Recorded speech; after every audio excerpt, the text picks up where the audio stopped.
Hey, what's up everyone? This is K Collections. I know. I'm very late with episode 3. Was too busy last week to make a skipped content video. Episode 4 recently aired, so I thought about combining the two, but there's just a lot of stuff to cover for episode 3 alone, so I'll keep it separate.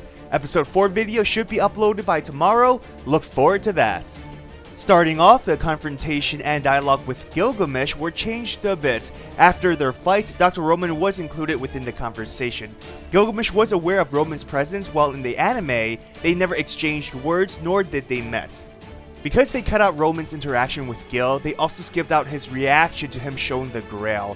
Even more dialogue was skipped on Gilgamesh's knowledge of Chaldea, heroic spirit, and his fate of becoming a servant. Also, instead of Ritsuka talking with Gil, it was Mash who was the one who spoke to him the most, so some dialogue in the anime was switched over.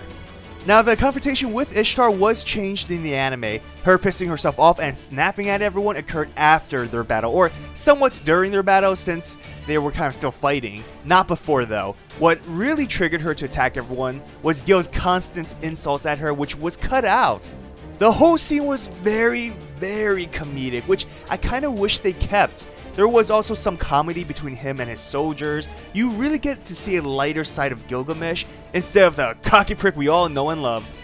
Unlike the show, Gil decides to fight alongside the characters against Ishtar. Now I know he helped out a bit in the show, but I mean, do you really call that fighting? I wouldn't really call that fighting, more like assisting them a bit. Unlike the game where he actually fought against her. And damn it, I would love to see the anti-Ishtar Nad. Again, it really shows his comedic side. A personality trait we never saw from Gilgamesh from different shows, which is a major reason why we love Caster Gil as a character.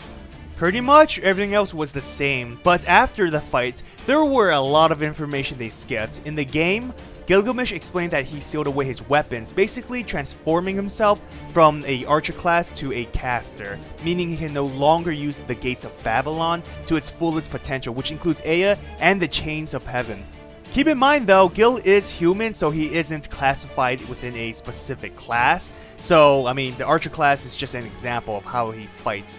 But the reason being, Gil cannot protect his kingdom, therefore transforming himself to a mage so he can summon servants. The anime also cut off the part where they mentioned Ishtar's vessel. If you didn't know, the Ishtar in the story isn't exactly herself. She was summoned into Reen's body, making her a pseudo-servant, a heroic spirit possessing a human, or in this case, a divine spirit. Everything else afterwards was pretty much the same, but the anime cut out Da Vinci's long explanation of mana during the Age of Gods. Thank God, because it was a bit long. Another change in the anime was that during their feast, that's when Merlin stated who summoned him, while in the game it was right after their battle with Ishtar. During this time again, Dr. Roman was cut out in the anime, but in the game he was interacting with everyone. They also cut out the part where they talked about Gilgamesh's involvement in the war, how he summoned 7 servants, that he's in a weakened state, still recovering a bit, because, you know, he's still human after the ritual, it does drain him, and how much he matured as a person after his journey for immortality. Again, I kind of wish they kept this because it really shows his character development. Another change in the anime, or I should say a cutout content, is that Ushi talks about how much they will help Chaldea and Ritsuka, but in the game, she was a bit more straightforward, stating that if they had to choose between him and Gilgamesh, they will not hesitate to choose Gil, as he is their master, not Ritsuka. Now, in the game, there were a lot more side quests involved, but I can understand why they kind of, sped through it, because no one wants to watch a full episode of side quests. We call that filler. One was looking for a potential affair between lovers. Ushi and Benkei also joined the characters on these ridiculous quests. Everything else afterwards was pretty much the same. Leonidas trains Mash, etc, etc. Also, the whole adorable Anna and the cake moment occurred after a few quests that were completed, not during the first dinner like the show, which we also had another hilarious faux kick moment which was cut out.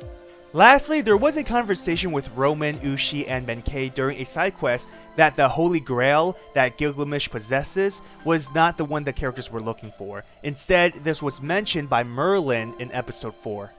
And that's pretty much it. Everything else occurred more or less the same. Anna asked the characters to help her, and that was the end of episode 3.